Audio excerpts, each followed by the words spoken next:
हा सत्संग संत रामपालजी महाराजांचा असून मराठी भाषिक भक्त समाजास सहज समजावे म्हणून हिंदी भाषेतून मराठी भाषेत रूपांतरित करण्यात आलेला आहे.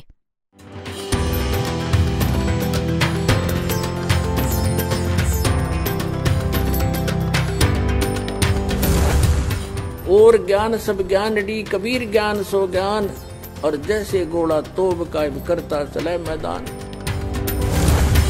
जगद्गुरु तत्वदर्शी संत रामपालजी महाराजांचे अमृत वचन सर्व पवित्र धर्मांच्या व पवित्र शास्त्रांच्या आधारावर. यामुळे ते कोणत्या अन्य देवांची पूजा करत नाहीत. ते माझी साधना करतात म्हणून मला ते आवडतात आणि त्यांना मी आवडतो. ब्रह्म म्हणतो, ब्रह्म सांगत आहे. परंतु तो लास्टमध्ये हे म्हणतो की हे ज्ञानी आत्मा, हे मोठे नेक आहेत, उदार आहेत, परमात्मा मिळवण्यासाठी समर्पित आहेत. परंतु तत्वदर्शी संत न भेटल्यामुळे हे ज्ञानी आत्मा, चांगले आत्मा पण माझ्यावाल्या अनुतम श्रीमद भगवद्गीता अध्याय नंबर 7च्या 16, 17, 18 हा आपल्याविषयी सांगत आहे. 16 व 17 याने तर चारांचेही विवेचन दिले, अर्थार्थी, आर्त आणि जिज्ञासूंचे. आणि आता गीताजी अध्याय नंबर 7च्या श्लोक नंबर 18 हे स्पष्ट करतो. गीता ज्ञानदाता ब्रह्म हा काळ भगवान हा म्हणतो की ज्ञानी आत्मा आहे तर चांगला उदार आहे, परंतु यांना तत्वदर्शी संत न भेटल्यामुळे हे माझ्यापर्यंतच मर्यादित राहिले. आणि माझ्यावाल्या अनुत्तम 7व्या अध्यायाच्या 18व्या श्लोकात एक अनुत्तम शब्द आहे, अनुत्तमाम. एक तर अनुत्तम असतो व एक अनुत्तमाम, अतिशय वाईट. एक उच्च, एक उच्चतम, सर्वोच्च म्हणजे सर्वात वाईट. माझी साधना आहे त्यात हे आश्रित झाले. आता म्हणतो हे ज्ञानी सगळे उदार आहेत, परंतु हे माझ्यावाल्या वाईट, अनुत्तम, अश्रेष्ठ गतीमध्येच श्रेष्ठ राहिले. आता ब्रह्मची साधना काय आहे? ओम नामाचा मंत्र. आणि ओम नामाने काय प्राप्त होते? ब्रह्मलोक. गीताजी अध्याय नंबर 8च्या श्लोक नंबर 13 हा त्याची साधना स्पष्ट करतो की ओम इति एकाक्षरम ब्रह्म व्याहरण माम अनुस्मरण यः प्रयाती त्यजन देहम स याती परमाम गतीम. मज ब्रह्मचा केवळ एक ओम मंत्र आहे, नथिंग एल्स. याच्या व्यतिरिक्त माझा कोणताही मंत्र नाही आहे. आणि याचं शेवटच्या श्वासापर्यंत, शरीर सोडेपर्यंत याचे स्मरण करत जो शरीर सोडून जातो त्याला ब्रह्मलोक प्राप्त होतो. म्हणजे माझी सगळ्यात उत्तम म्हणजे परमगती प्राप्त होते, जी ओमने मिळणारी आहे. श्री देवी भागवत 7वा स्कंद, सचित्र मोठा टाईप, गीता प्रेस गोरखपूरहून प्रकाशितच्या पृष्ठ नंबर 562 व 63 हा निर्णय दिलाय. देवीजीने राजा हिमालयाला ती ज्ञान उपदेश करत आहे. ती म्हणते की माझी साधना पण सोडून दे जर मोक्ष हवा असेल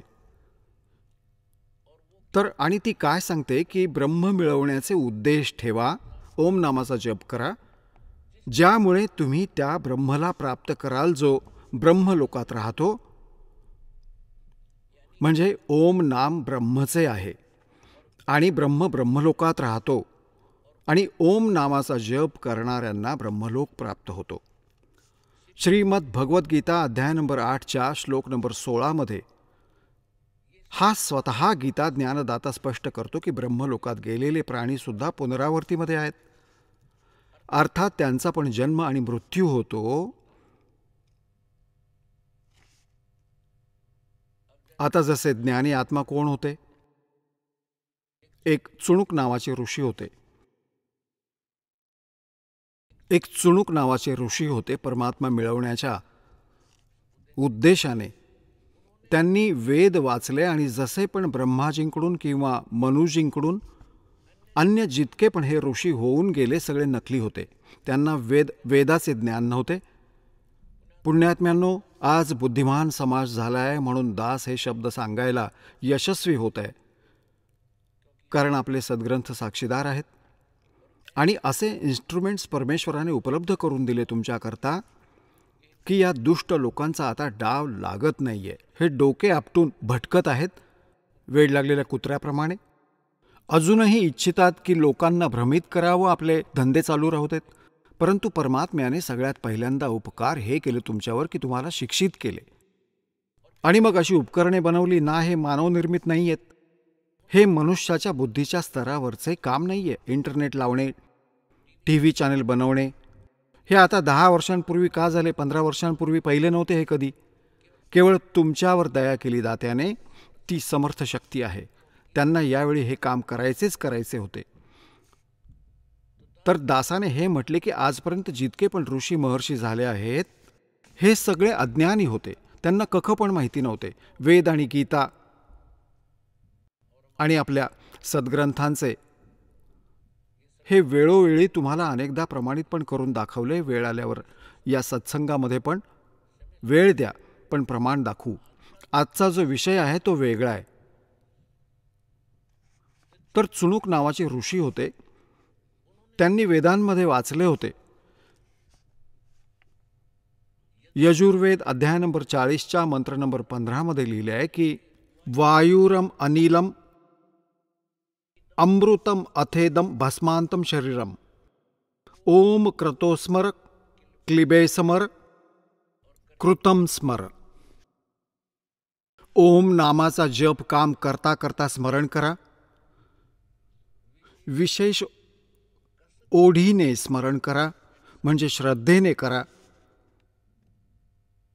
आणि मनुष्य जीवनाचे प्रथम कर्तव्य जाणून ओम नामाचा जप करा. आता इथे या ऋषींनी यातून निष्कर्ष काढला की त्या पूर्ण परमात्म्याचा ओम मंत्र आहे. कारण की वेदांमध्ये अजून दुसऱ्या कोणत्या मंत्राचा निर्देश संकेत नाहीये, स्पष्ट नाहीये. म्हणून त्यांनी यजुर्वेद अध्याय नंबर 40च्या मंत्र नंबर 15तून ओम नाम घेतले आणि हे पूर्ण ब्रह्मचे मानले. आता ही त्यांची सर्वात मोठी अज्ञानता राहिली आहे ऋषींची. यांनी यजुर्वेद अध्याय नंबर 40च्या श्लोक नंबर 17 पण वाचला असेल, परंतु ते समजू नाही शकले. त्यात वेद ज्ञानदाता सांगतो की तो पूर्ण परमात्मा, पूर्ण ब्रह्म, पूर्ण पुरुष तो तर गुप्त आहे, अप्रोक्ष आहे. आणि मी ब्रह्म आहे, माझे ओम नाम आहे आणि मी ब्रह्मलोक रूपी दिव्य आकाशात राहतो.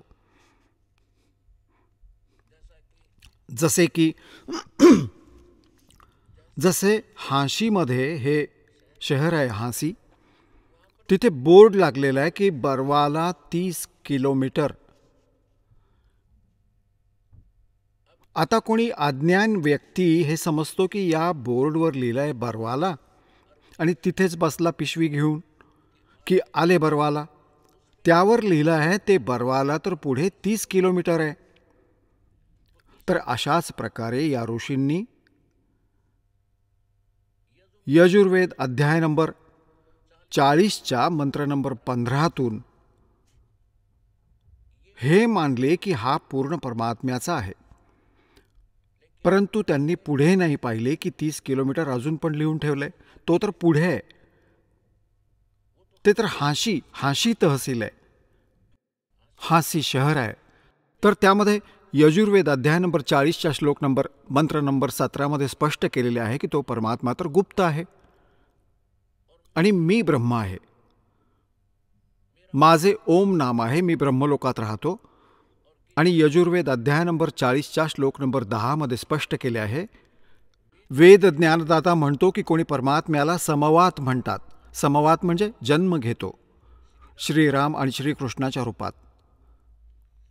आणि कोणी असमवात म्हणतात की तो कधी जन्मच घेत नाही, अजन्मा आहे, अदृश्य आहे, निराकार आहे, तो कधी जन्मतच नाही. त्यात स्पष्ट केले आहे की तो परमात्मा जन्म घेतो किंवा नाही घेत, कोणत्या स्वरूपात आहे, कसा भेटतो याची माहिती तत्वदर्शी संत सांगतात, त्यांच्याकडूनच ऐका. तर काय हे यांनी संस्कृत तर वाचले होते ऋषींनी, हे नाही पाहिले की कोणी दुसरा याहून कोणी वेगळा संत आहे, ते वेगळे ज्ञान आहे.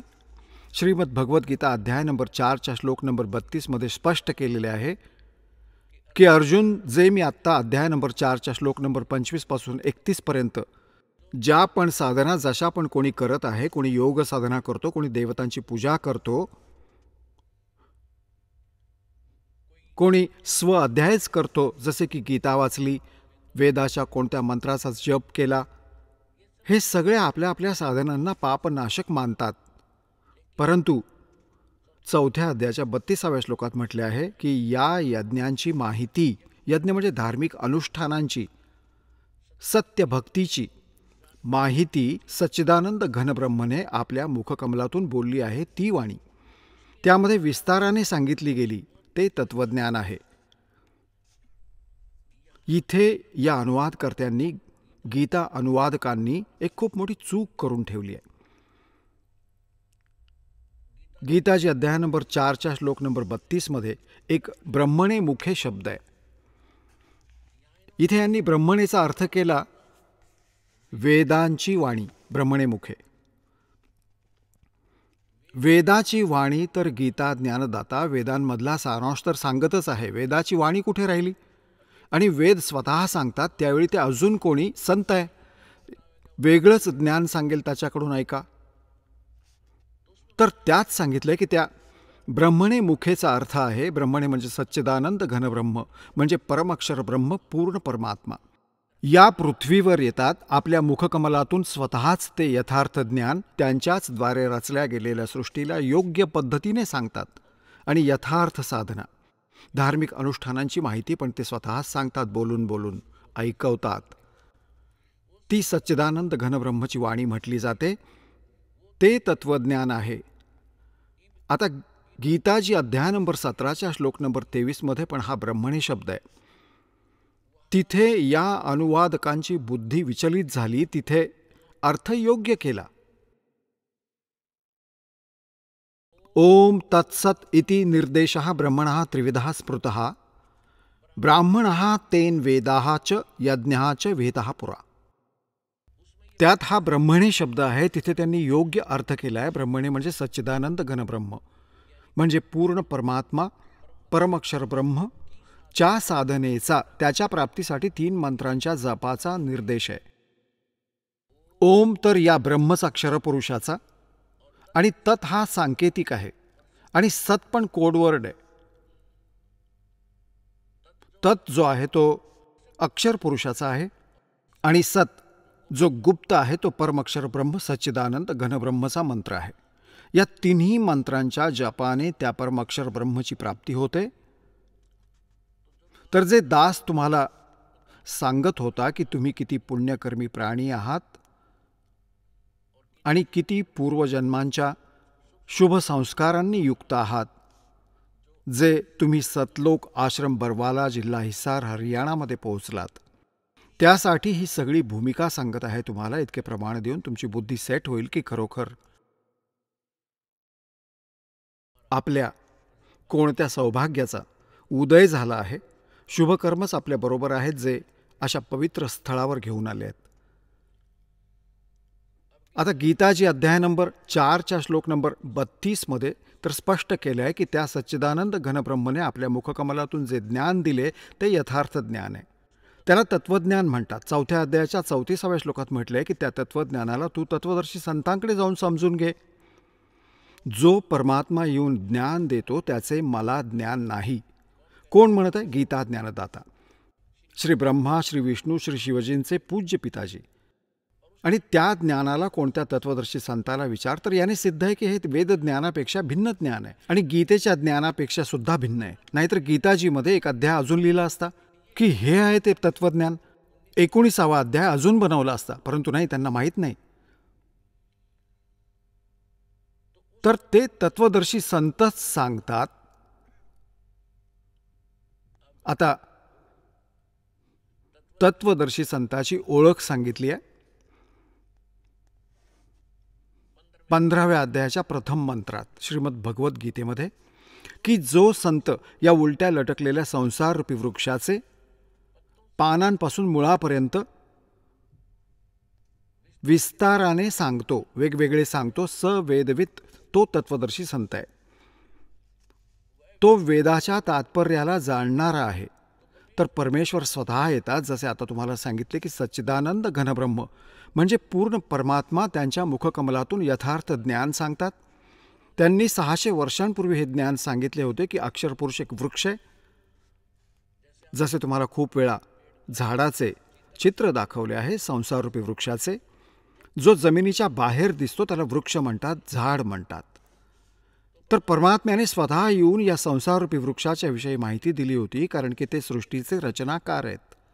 600 वर्षांपूर्वी ज्यांना अज्ञानी आणि अशिक्षित म्हटले जात होते, विणकर, धानक, एका क्षुद्र नावाने पुकारले जायचे, ते परमपिता होते, ते परमक्षर ब्रह्म होते. आपली बुद्धी बालका इतकी आहे, भगवानाला आपण समजू नाही शकलो. विशेष रोल राहिला आहे आपल्या धर्मगुरूंचा, ज्यांनी आपल्यात डोळ्यांवर अज्ञानतेची झापड टाकली होती. त्यावेळी 600 वर्षांपूर्वी परमात्मा कबीरजींनी म्हटले होते की अक्षरपुरुष एक वृक्ष आहे.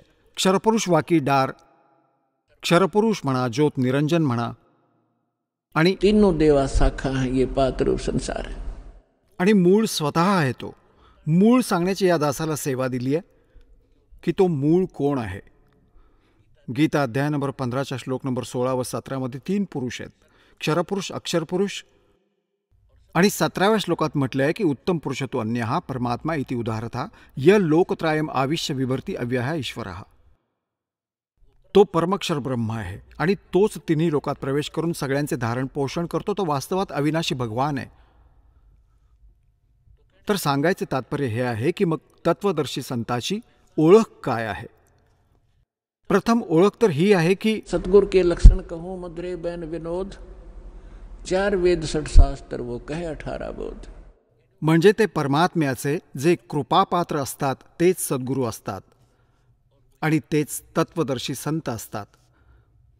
आणि ते सगळ्या सद्ग्रंथांच्या यथार्थ ज्ञानाने युक्त असतात. तर परमात्मा तर सगळ्याचे जाणकार आहेत, सर्वज्ञ आहेत. आणि मग या दासाला ज्ञानयुक्त बनवून तुम्हा पुण्यात्म्यांवर कृपा केली परमेश्वराने. आता जो प्रसंग चालू आहे, तर या ऋषी महर्षींना ते तत्वदर्शी संत सद्गुरू नाही भेटले आणि यांनी स्वतःच निष्कर्ष काढला की ओम नामाचा जप सगळ्यात उत्तम आहे आणि हाच परममंत्र आहे. यांनी हाशीलाच बर्वाला मानले आणि बोट जवळ बसले. पुढे नाही वाचले की 30 किलोमीटर अजून पुढे आहे ती वस्तू जिथे सत्संग होतो. आता दया केली आहे दात्याने या दासावर की 30 किलोमीटर पुढे हा रस्ता आहे आणि तिथे अशा सुविधा उपलब्ध आहेत, असे ज्ञान उपलब्ध आहे. तर काय आहे ते? या ऋषींना ज्ञान मिळाले नाही. चुणकसारखे ऋषी, तो महापुरुष परमात्मा प्राप्तीसाठी तळमळत होता, त्यांना हे ज्ञान मिळाले की या देवी देवतांच्या पूजेने काही होणार नाहीये. आणि त्यांना हे ज्ञान मिळाले की पूर्ण परमात्म्याकडूनच पूर्ण मोक्ष होईल. त्यांचे दुर्भाग्य होते की त्यांना तत्वदर्शी संत न भेटल्यामुळे त्यांनी ब्रह्मला आणि त्याच्या ओम नामाला सुप्रीम गॉड मानले आणि श्रेष्ठ परम मंत्र मानले. ओम नामाचा जप, वेदांमध्ये ओम नामाच्या शिवाय कोणताही मंत्र नाहीये. श्रीमद भगवद्गीतेमध्ये पण ओमच्या शिवाय कोणता मंत्र नाहीये. जितके पण हे पुराण आहेत हे गॉड गिव्हन नाही आहेत. या ऋषी महर्षींचे स्वतःचे अनुभव आहेत. जसे त्यांनी परमेश्वराला जाणले, जसे त्यांनी फुकटची ओजी वाहिली, तो अनुभव त्यात लिहून ठेवलाय. परंतु जे वेदाबरोबर नाही जुळत ते व्यर्थ आहे. ओम नामाच्या व्यतिरिक्त कोणता मंत्र, कोणताही जप सद्ग्रंथात नाहीये आणि त्याच्या व्यतिरिक्त कोणत्या पुराणात कोणता अन्य मंत्र आहे तर तो जर वेदांबरोबर जुळत नसेल तर तो आपल्याला हानिकारक आहे. ती आन उपासना आहे. ते शास्त्रविधीला सोडून मनमानी आचरण असते, जे गीताजी अध्याय नंबर 16च्या श्लोक नंबर 23 आणि 24 वर्जित आहे. की जो शास्त्रविधीला सोडून मनमाने आचरण करतो त्याला ना कोणते सुख मिळते ना त्याला कोणती सिद्धी प्राप्त होते आणि नाही त्याची परमगती होते, अर्थात युजलेस. यामुळे तुझ्यासाठी अर्जुन कर्तव्य आणि अकर्तव्याच्या व्यवस्थेत 24व्या श्लोकात म्हटले आहे 16व्या अध्यायाच्या, कर्तव्य आणि अकर्तव्याच्या व्यवस्थेत अर्जुन शास्त्रच प्रमाण आहेत. कोणत्या व्यक्तिविशेषाच्या सांगण्याने भ्रमित होऊ नको. तर पुण्यात्म्यांनो, दास ती साधना तुम्हाला देत आहे जे आपले सद्ग्रंथ साक्षीदार आहेत ज्यांचे, आणि त्यानेच मोक्ष संभव आहे. आणि याच्याबरोबर ज्या महापुरुषांचा मोक्ष झाला त्यांनी कोणते मंत्र, कोणती साधना केली ती पण समक्ष ठेवतो, ज्यामुळे तुम्हाला दृढ विश्वास होईल आणि तुम्ही तुमचे सहजपणे कल्याण करू शकाल. कारण की आपण साधना खूप केली. तुम्ही आजचे नाही आहात, तुम्ही सतयुग, त्रेता, द्वापारमध्ये पण खूप जास्त तप, खूप जास्त जप या नकली मंत्रांचे आणि हठयोग केलेले आहेत. परमात्म्याच्या शिवाय हा आत्मा त्या दिवसापासून तळमळत होता ज्या दिवसापासून त्याच्यापासून तुटला होता. कारण जे सुख सतलोकात होते ते इथे कुठेही मिळाले नाही.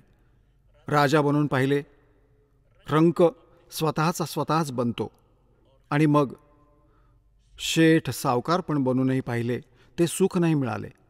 कारण की जे सुख आहे ते या 21 ब्रह्मांडात त्याचे नामोनिशाण नाही आहे. ज्या सुखाचा आपण शोध घेत आहोत ते सुख तिथे मिळेल जिथे ते सुख आहे, सतलोकात. आता कोणी भुश्याच्या पोत्यात आणि साखरेची टेस्ट शोधत आहे तर भले त्याच्या शेवटापर्यंत शोधले, त्याच्या तळापर्यंत तरी भुसाच मिळेल. अशाच प्रकारे पोतं, जे साखरेचं पोतं, साखरेच्या पोत्यात तुम्ही पोहोचलात कुठून पण काढा, गोडच गोड असेल. अशाच प्रकारे सतलोक एक सुखसागर आहे जिथे तुम्ही पहिले राहत होतात. तिथे मृत्यू नाही, तिथे वृद्धावस्था नाही, ते नाडी तंत्राने बनलेले तिथले शरीर नाही. खूप सुंदर एक तत्वाने बनलेले तेजोमय शरीर तुमचे असेल. नेहमी तरुण राहाल, मृत्यू होत नाही. परिवार जसाच्या तसा असेल, त्याची डुप्लिकेट जशीच्या तशी कॉपी आहे ही सृष्टी इथली. परंतु ही मातीची बनलेली खेळणी आहेत. तर अजर अमर शरीर प्राप्त होईल तुम्हाला, आणि तुम्हाला असेच प्राप्त होते पहिले. आपल्या चुकीमुळे आपण इथे फसलो. आता तुम्हाला माहीत पडेल की आपण कसे फसलो. जसे सृष्टी रचनेत दास तुम्हाला ऐकवतो, जे परमेश्वराने स्वतः येऊन आम्हाला इथे ऐकवले आणि सांगितले आहे. आता जो प्रसंग चालू आहे की या ऋषींनी जी फुकटची ओझी वाहिली त्यांना सद्गुरू नाही भेटले. या ऋषींनी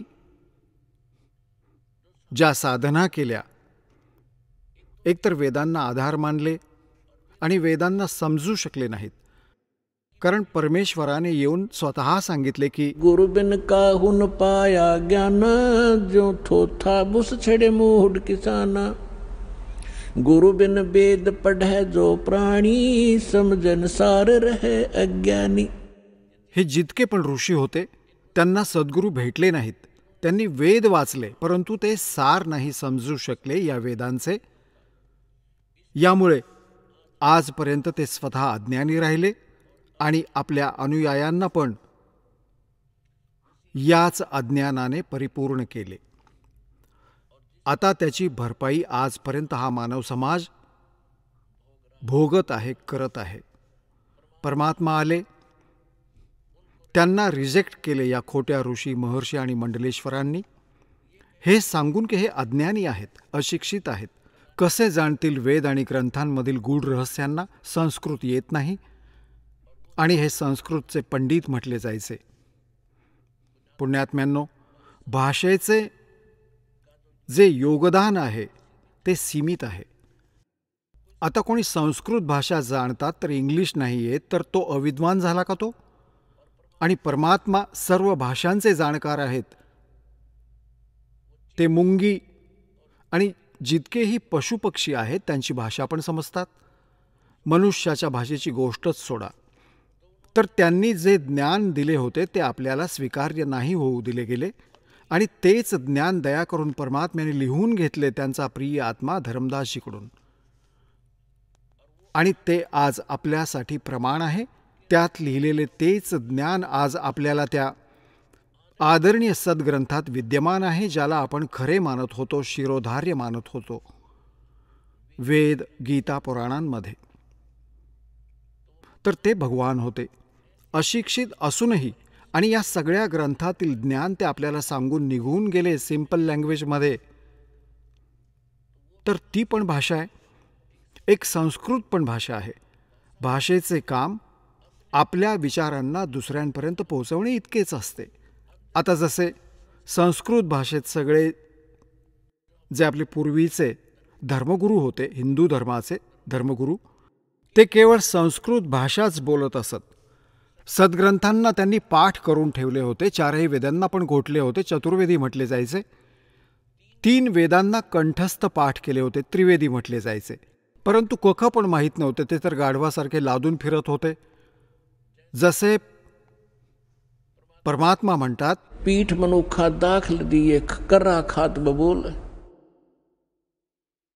जसे उंटावर मनुके, द्राक्ष लादलेले होते आणि तो स्वतः झाडांमध्ये तोंड घालत आहे आणि त्याच्या पाठीवर किती अनमोल वस्तू ठेवली आहे, किती गोड वस्तू ठेवली आहे, त्याचं त्याला ज्ञान नाही. अशा प्रकारे आपले जितके धर्मगुरू होते त्या सद्ग्रंथांना ते कंठस्थ पाठ करत होते, परंतु खात होते, झाडे झुडपे म्हणजे आन उपासनाच करत होते. आता जसं हे हठयोग जे तप केले या ऋषींनी, ही कुठून बकवास आवडली त्यांना. या काळ भगवानाला एक चिंता लागून राहते. काळ भगवानाला, ब्रह्मला, ज्याचे 21 ब्रह्मांड आहेत आणि त्यातल्या एका ब्रह्मांडात आपण राहत आहोत, त्याला ही चिंता लागलेली असते. जर या प्राण्यांना यथार्थ ज्ञान झालं त्या परमपित्याचं, हे सगळे पळून जातील, तुझा लोक उजाड होईल. यासाठी याचा भरपूर प्रयत्न राहतो की यांना मिसगाईड ठेवूया आणि पूर्ण बकवास भरून ठेवूया. साधना करण्याची इच्छा असेल तर चुकीची करतील, शास्त्रविरुद्ध करतील. आणि नाहीतर मग जसे ऋषी महर्षी घरातून निघाले, साधक निघतात, जी साधना ते करत असतात त्याने त्यांचे तर यातून काही होणार नाही आहे. 1-2 वर्षांनंतर मग त्यांच्यात एक अभिमान जरूर येतो. कोणी सुल्फा पिऊ लागतात, कोणी भांग पिऊन टाईमपास करतो, तर दुष्कर्मी होतात, काही सिद्धी प्राप्त करतात, मग एकमेकांवर वर्चस्व दर्शवून लोकांमध्ये ते प्रशंसेला पात्र बनून आपला जीवन नाश करून जातात. तर पुण्यात्म्यांनो, या तत्त्वज्ञानाने माहीत पडेल कोण किती पाण्यात आहे ते, आणि कोणती साधना बरोबर आणि कोणती चुकीची. जसे जेव्हा ब्रह्माजी कमळाच्या फुलावर विराजमान होते आणि त्यावेळी ते म्हणतात की मला नाही माहिती मी कुठून उत्पन्न झालो, या कमळाच्या फुलावर मी कुठून आलो आणि कोण माझा जनक आहे. तर मग असा विचार करत होतो त्याचवेळी या काळ भगवानाने याच्या वडिलांनी आकाशवाणी केली, तप कर, तप कर. ब्रह्माजी म्हणतात मला आकाशवाणी ऐकू आली की तप करा, आणि मी 1000 वर्ष तप केले. हा तप करून सिद्धी प्राप्त करून देतो. आणि जसे बॅटरी चार्ज केली तप करून, आणि मग पुढे जाऊन दुसऱ्या वेळी परत 1000 वर्ष जेव्हा तप केले ब्रह्माजींनी, मग दुसरी आकाशवाणी केली की सृष्टी करा. सूक्ष्म वेदात म्हटले आहे की तपो तपो कर वाक सुनाया, लोक रचो बल मेरी माया. पहिल्यांदा तर सांगितले की तप कर, तप कर. जेव्हा तप केले तर मग सांगितले की सृष्टी रच. तर ब्रह्माजींनी ती आकाशवाणी जी काळ ब्रह्मची होती तिला पूर्ण परमात्म्याची मानली, कारण त्यांना माहीत तर नाही कख पण कोण भगवान आहे, कसा आहे. आजपर्यंत यांना परमात्म्याचा कोणता साक्षात्कार झाला नाहीये. वेदातून तर ओम नाम घेतले यांनी, आणि ब्रह्माजीच या सृष्टीत, काळ सृष्टीत सगळ्यात मोठे विद्वान मानले जातात आणि त्यांनाच वेदांचा जाणकार मानले जाते. आता अन्य ज्या पण ऋषीला, मनुला किंवा वसिष्ठला, ज्याला पण ब्रह्माजीने जसे ज्ञान दिले, तर त्यातील एक तप पण सोबत जोडले सगळ्यांनी की ब्रह्माजींना आकाशवाणी झाली होती की तप कर. हे तप घेतले चुणक ऋषींनी ब्रह्माजींचे मौखिक. तोपर्यंत तर हे वेद प्राप्त पण झाले नव्हते. त्यानंतर मग सागर मंथन झाले होते, जेव्हा 4ही वेद प्राप्त झाले होते. तसे कंप्लीट जे वेद होते ते 5 होते. या काळ भगवानाला 5ही परमात्म्याने तिथून फॅक्स केले होते स्वतः त्याच्या अंतःकरणात. मग याच्या श्वासातून हे बाहेर निघाले होते समुद्रावर आणि सुसज्जित खूप सुंदर थाळ्यांमध्ये आले होते. तर या ज्योत निरंजनने ते 4ही वाचले, 5ही वाचले. तर 5वा जो वेद होता त्यात त्या परमात्म्याचे विशेष ज्ञान होते. तर याला चिंता वाटली की त्या परमात्म्याची अशा प्रकारे माहिती प्राण्यांना झाली तर हे सगळे पळून जातील. त्याने 5वा वेद लपवला आणि 4 वेद आपला पुत्र ब्रह्माला दिले. सागर मंथनाच्या वेळी आपल्या श्वासातून सोडले आणि 5वा गुप्त करून टाकला. त्याची क्षतिपूर्ती करण्यासाठी स्वतः परमेश्वराला यावे लागते, त्या 5व्या वेदाला तत्वज्ञानाला सांगण्यासाठी. तर जो दास आज कॉन्सेप्ट क्लिअर करणार आहे की तुम्हाला ते स्थान मिळाले, तुम्हाला तत्वज्ञान मिळाले, तर तुम्ही किती शुभ संस्कारी प्राणी आहात. सगळे बहीण भाऊ बुजुर्ग मुलगी माई बाई सगळे जे इथे पोहोचले आहेत, कोणी दुःखात इथे येत आहे तर कोणी ज्ञान समजून आलं आहे किंवा कोणत्या भावा बहिणींच्या सांगण्यावरून या पवित्र स्थळावर पोहोचलं आहे. तर इथे आल्यानंतर स्वतःचे स्वतः या रंगात रंगून जातो 1-2 वेळा सत्संग ऐकल्यानंतर. आजचा सर्व बुद्धिमान समाज आहे. तर जो प्रसंग चालू आहे आपण त्याच्याकडे येऊया. तर यांनी ब्रह्माजीकडून प्राप्त त्या ज्ञानाच्या आधाराने चुणूक ऋषींनी तप सिलेक्ट केले आणि वेदातून ओम मंत्र. तर गीता अध्याय नंबर 7च्या श्लोक नंबर 18 मध्ये म्हटले आहे की हे ज्ञानी आत्मा आहेत तर उदार. उदार मीन्स समर्पित आहेत परमात्म्यासाठी. 1000 वर्षांपर्यंत तप केले, साधना केल्या, शरीर अस्थिपंजर केलं, परवा नाही केली, भले जीव जरी गेला तरी तो परमात्मा भेटू दे, मोक्ष होऊ दे. परंतु बाभुळाचे बी पेरून आणि आंब्याची आशा करणे महामूर्खता होते. अशा प्रकारे या ऋषी महर्षींनी ओम नामाचा जप हे बाभळीचे बी पेरले. हठयोग करणे हे बाभळीचे बी आहे. याची साधना करून पूर्ण मोक्षाच्या आशेत बसले. 1000 हजारो वर्षांपर्यंत चुणूक ऋषी साधना करत राहिले. गीता अध्याय नंबर 11च्या श्लोक नंबर 32 मध्ये गीता ज्ञानदाता म्हणतो की अर्जुन मी काळ आहे आणि सगळ्या लोकांचा क्षय करण्यासाठी, त्यांचा नाश करण्यासाठी आता मी प्रवृत्त झालो आहे. तर श्रीकृष्णजी तर आधीपासूनच विद्यमान होते श्री अर्जुनाच्या जवळ, कारण त्याचे ते रिलेटिव्ह होते. अर्जुनाचे मेहुणे होते श्रीकृष्ण भगवान. आणि तो श्रीकृष्ण नाही, त्यात तो काळ बोलत होता जेव्हा म्हणतो बघ माझे हे वास्तविक स्वरूप आहे आणि मी काळ आहे. 1000 हात आहेत त्याचे. आणि गीता अध्याय नंबर 11च्या श्लोक नंबर 21 मध्ये अर्जुन म्हणतो की हे भगवान तुम्ही तर या सगळ्या ऋषींना खात आहात, सगळ्या देवतांना पण खात आहात. सिद्धांचे समुदाय तुमच्यापुढे हात जोडून उभे आहेत आणि वेदांच्या सुक्तींमधून तुमची स्तुती करत आहेत आणि तुम्ही त्यांना पण खात आहात. तर गीता अध्याय नंबर 11च्या श्लोक नंबर 32 मध्ये गीता ज्ञानदाता सांगतो की मी तर काळ आहे बाबा आणि या सगळ्यांना खाण्यासाठी आता प्रवृत्त झालोय. तर गीता अध्याय नंबर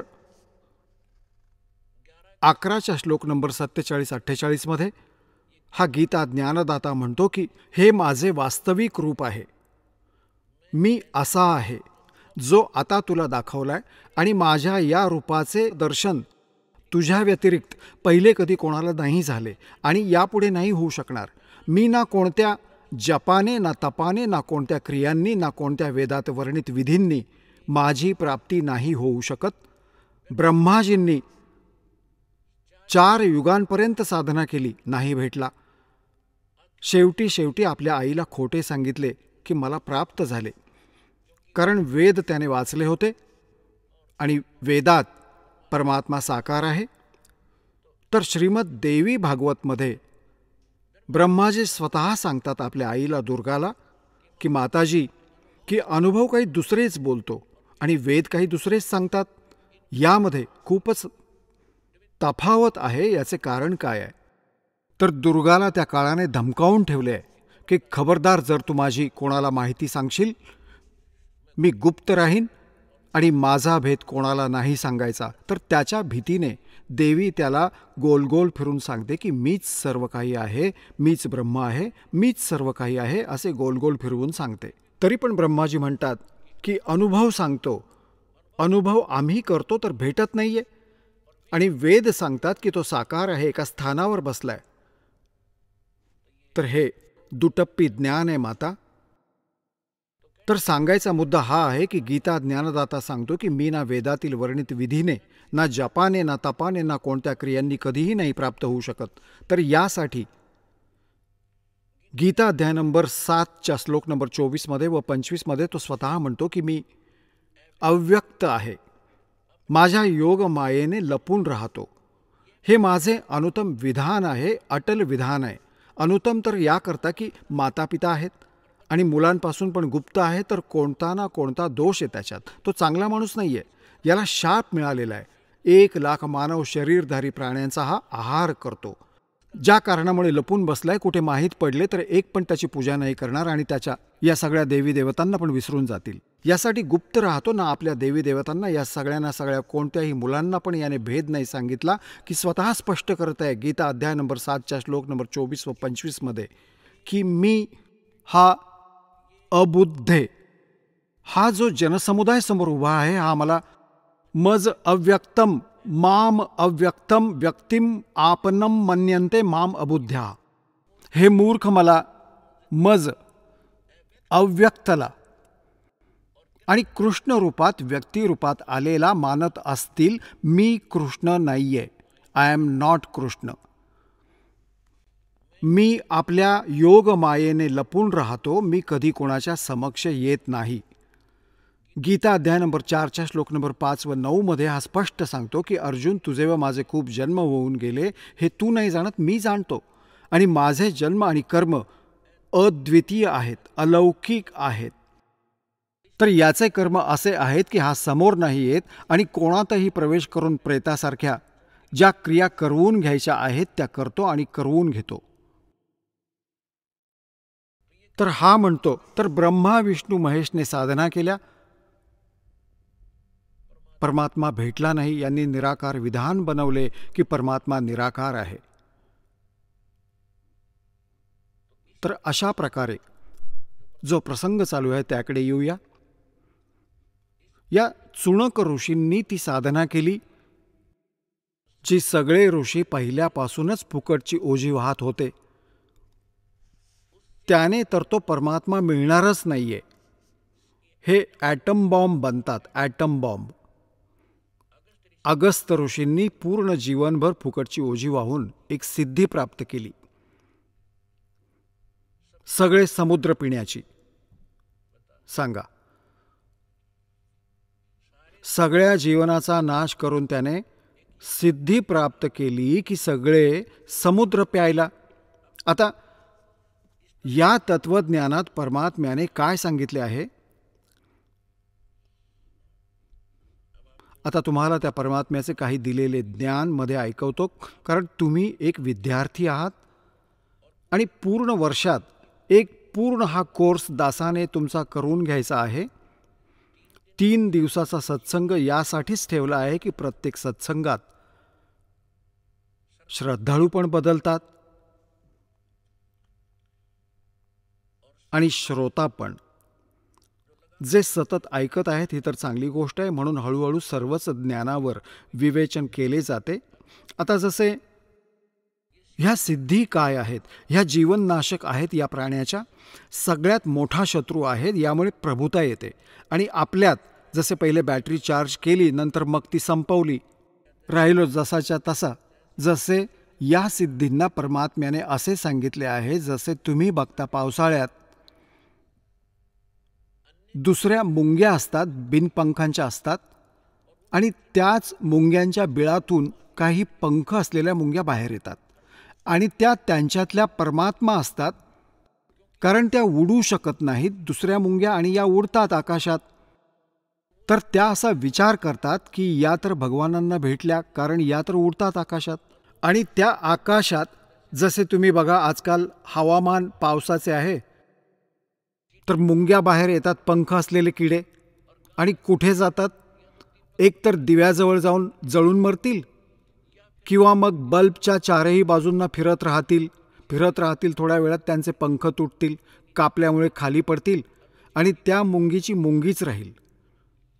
अशा प्रकारे या ज्या साधना करतात, चुकीच्या साधना करतात, शास्त्रविधीला सोडून जे मनमाने हठयोग वगैरे करतात, इतर मंत्र जप अनुष्ठान करतात, त्यामुळे त्यांच्यात सिद्धी येतात.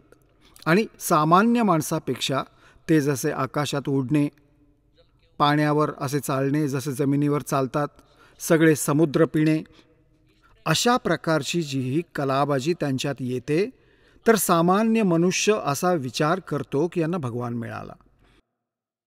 आता परमात्मा म्हणतात, डंब करें डोंगर चढ़ेंगे अंत झिन्नी झूले, जग जाने बंदगी करेंगे बोवें सूल बबूले. आता परमात्मा म्हणतात की आमच्या या साधनेमुळे आम्ही जे तुम्हाला प्रदान करू, यामुळे तुम्हाला 24 सिद्धी येतील. इथल्या तर 8 सिद्धी आहेत, आणि त्यातच धडपड करून आपल्या जीवनाचा नाश करून जातात. परमात्मा म्हणतात जी साधना आम्ही तुम्हाला सांगणार आहोत, याने तुम्हाला 24 सिद्धी प्राप्त होतील, परंतु एक पण प्रयोग करू नका, नाहीतर या तुमच्यासाठी विषयाचे काम करतील. आता पुण्यात्म्यांनो, सिद्धीचा अर्थ असतो साधनेची सफलता. आपण या सिद्धी ज्या आपल्यात येतील, आपण यांना डिपॉझिट ठेवू, एक पॉवर बनेल, आणि जे अन्य मंत्र आम्ही तुम्हाला देत आहोत त्याने तुमचा आत्मा इतका चार्ज होईल. याच्याच मदतीने, याच्याच भक्तीच्या शक्तीने आपण सतलोकात जाऊ. जर आपण इथे खराब केली तर आपण पुढे नाही जाऊ शकत, आपली सगळी ठेव नष्ट होऊन जाईल. तर काय सांगतात? शब्द महल में सिद्ध 24, अंश बिछोड़े बिसवे 20. म्हणतात आमच्या या मंत्रात, शब्दात 24 सिद्धी येतील तुमच्यात, आणि जर तुम्ही यांचा प्रयोग केलात, तुमची वाहवा होईल, कोणाचं झाडफूक कराल तो ठीक होईल, तुमची भक्ती नष्ट होईल.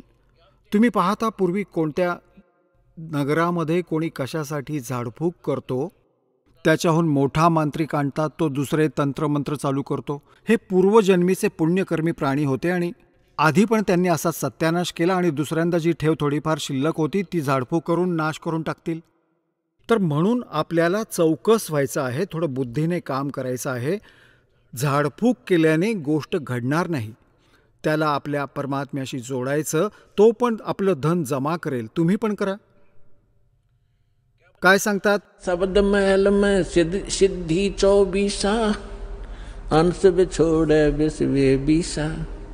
एक सिद्धि सुर देव मिलावे, एक सिद्धि मन वृत्ति बतावे, एक सिद्धि होवे पवन स्वरूपी, एक सिद्धि होवे अनुरूपी, एक सिद्धि निस्वासर जागे, एक सिद्धि सेवक हो आगे, एक सिद्धि स्वर्गापुर धावे, एक सिद्धि जो सब घट छावे, एक सिद्धि सब सागर पीवे, एक सिद्धि जो बहुजुग जीवे, एक सिद्धि जो उड़े आकाशा, एक सिद्धि परलोक के वासा, एक सिद्धि कष्ट तन जारा, एक सिद्धि तन हंस निहारा, एक सिद्धि जल डूब न जाई, एक सिद्धि जल पैर न लाई, एक सिद्धि बहु चोले धारे, एक सिद्धि नीत तो विचारे, एक सिद्धि पांचो तत नीरम, एक सिद्धि जो बजर शरीरम, एक सिद्धि पीवे नहीं खाई, एक सिद्धि जो गुप्त छिपाई,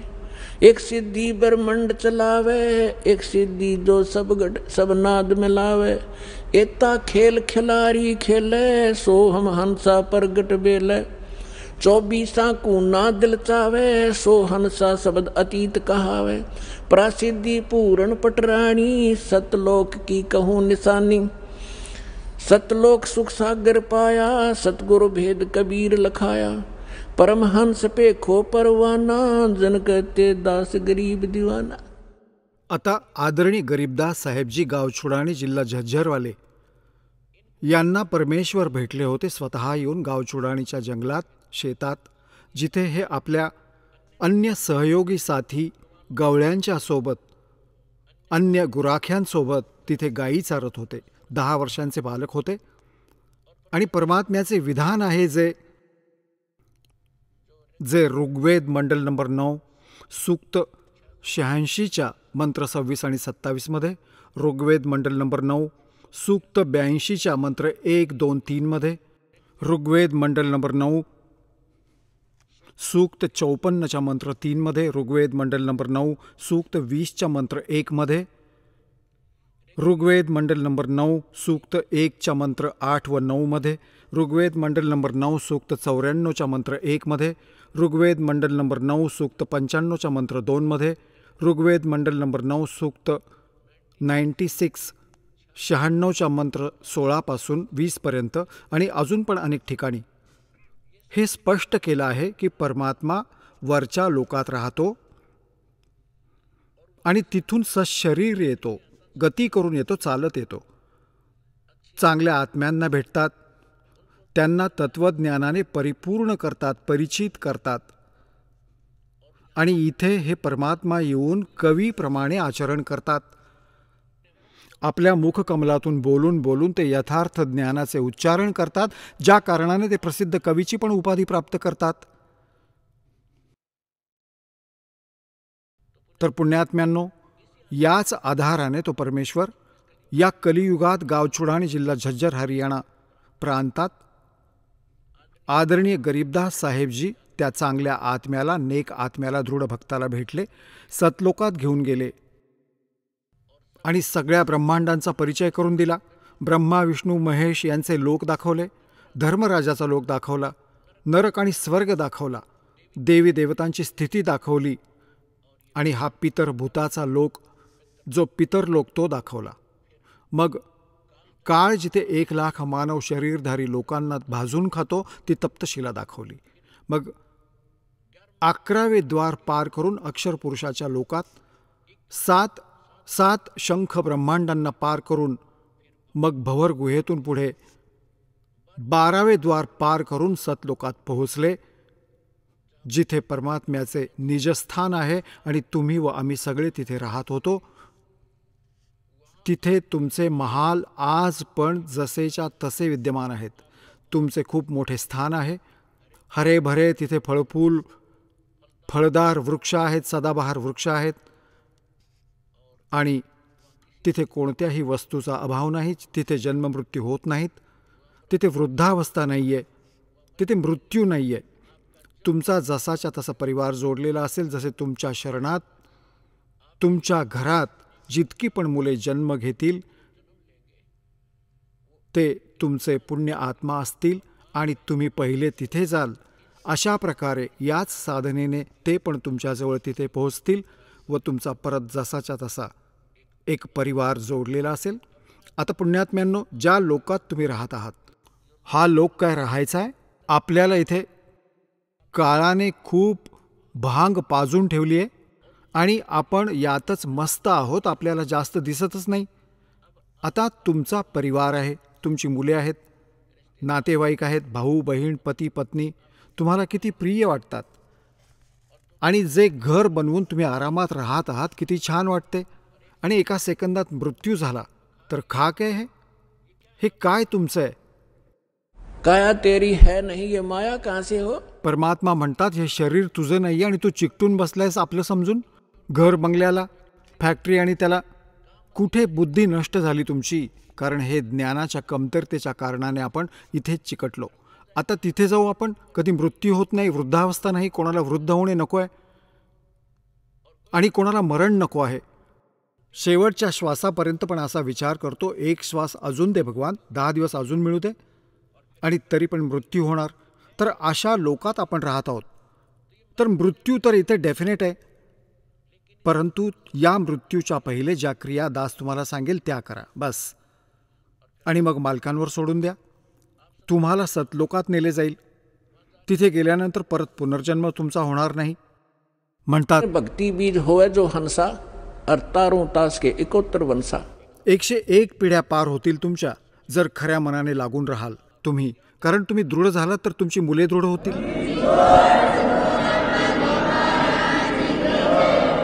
तर गरीबदास साहेबजींना परमात्मा भेटले.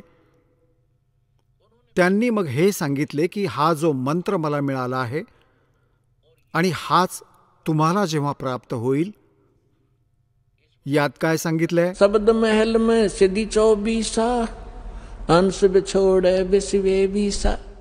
या 24 सिद्धी आहेत भक्तीच्या या मार्गात, आणि जो याचा दुरुपयोग करेल, या सिद्धींचा प्रयोग करेल, लोक दिखावा करू लागला तर परमात्म्यापासून दूर व्हायला लागाल.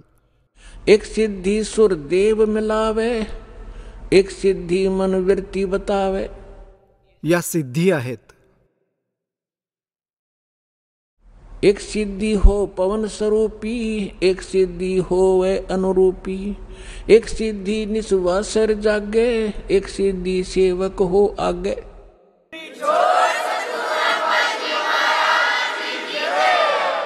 चला आता आपण त्या श्रद्धाळूंचे अनुभव जाणून घेऊया ज्यांनी जगद्गुरू तत्वदर्शी संत रामपालजी महाराज यांच्याकडून दीक्षा प्राप्त केलेली आहे, तसेच त्यांच्याद्वारे सांगितलेल्या भक्ती मार्गावर चालत आहेत. नमस्कार. सतसाहेब, आपलं नाव? माझं नाव नेहा मधुकर वाघळे आहे. आपण कुठून आलात? मी जिल्हा भंडारा महाराष्ट्र इथून आलेली आहे. आपला व्यवसाय काय आहे? मी एक इंजिनियर आहे आणि मी सध्या इंजिनिअरिंग कॉलेजमध्ये लेक्चरशिप करत आहे. संत रामपालजी महाराजांची गुरुदीक्षा आपण कधी घेतली? मी संत रामपालजी महाराजांची गुरुदीक्षा तशी तर 2014मध्येच घेतली, पण मी त्यावेळेस गुरुदीक्षा घेतल्यानंतर मला भक्ती तेवढी कळलेली नव्हती, त्यामुळे मी भक्तीमध्ये नव्हती. पण काही दिवसानंतर 2 वर्षानंतर माझं लग्न झाल्यानंतर मी 2016ला पुनरुपदेश घेतला आणि तेव्हापासून मी आता कंटिन्यू ह्याच भक्तीमध्ये आहे. संत रामपालजी महाराजांची गुरुदीक्षा घेण्या अगोदर आपण व आपला परिवार कोणती भक्ती साधना करत होतात? संत रामपालजी महाराजांची गुरुदीक्षा घेण्या अगोदर माझ्या आईकडे आहे त्याप्रमाणे सर्व देवी देवतांची पूजा, ब्रह्मा विष्णू महेशा, गणेशजी, महालक्ष्मी बसते आमच्या इथे, ते सर्व देवी देवतांची पूजा वगैरे करायचो आम्ही.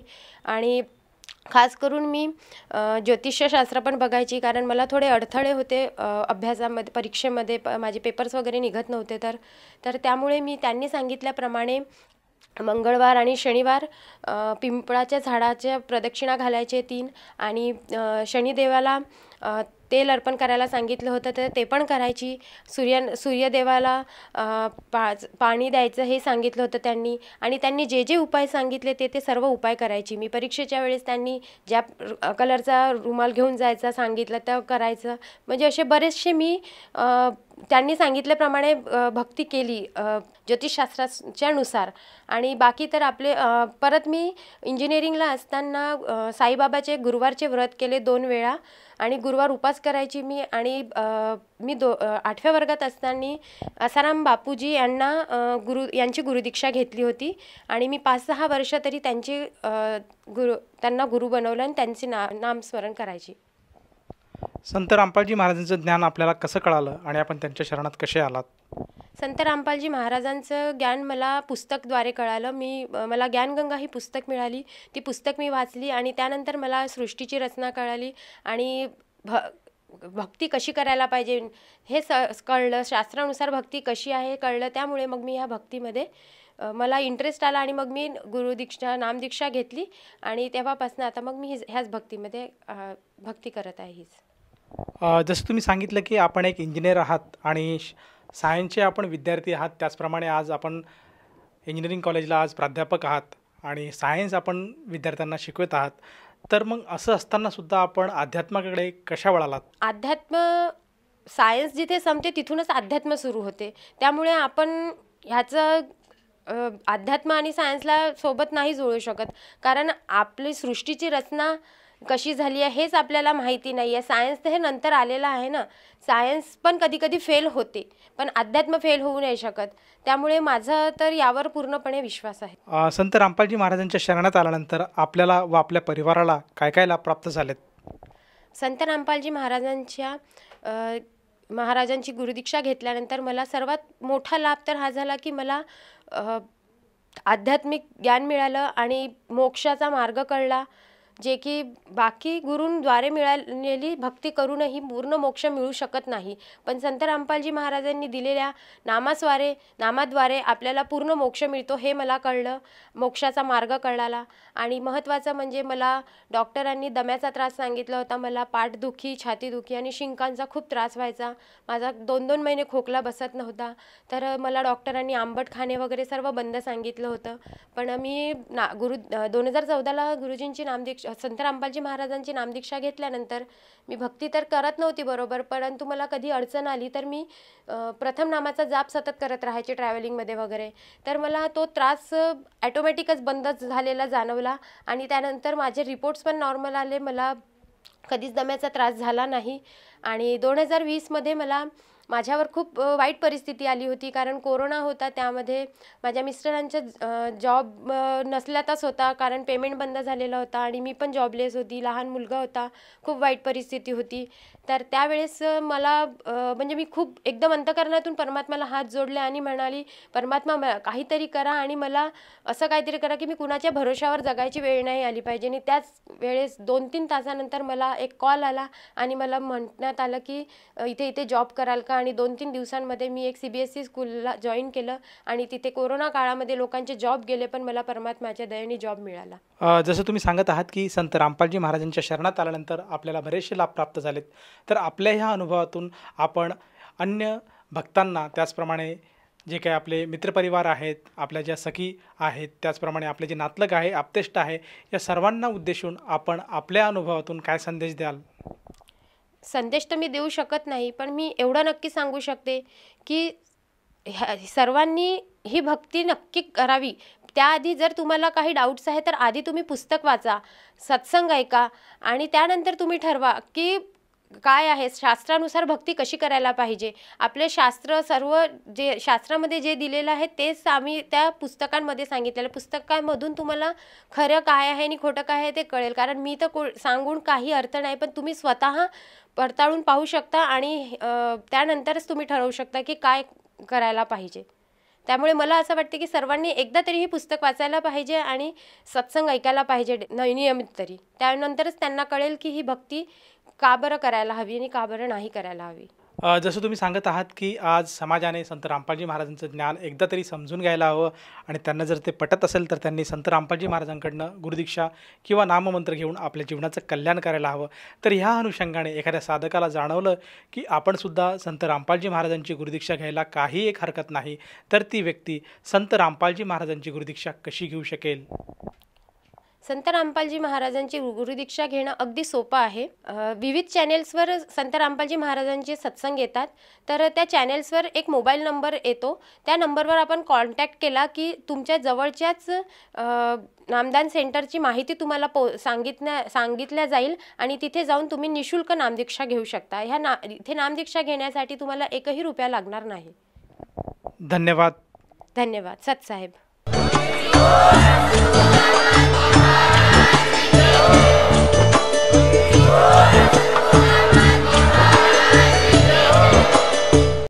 आपण ऐकत होता जगद्गुरु तत्वदर्शी संत रामपालजी महाराज यांचे मंगल प्रवचन, ज्यांच्या शुभ आशीर्वादाने संपूर्ण विश्वामध्ये 500 पेक्षा जास्त नामदीक्षा केंद्र आहेत, जिथे निशुल्क नामदीक्षा दिली जाते.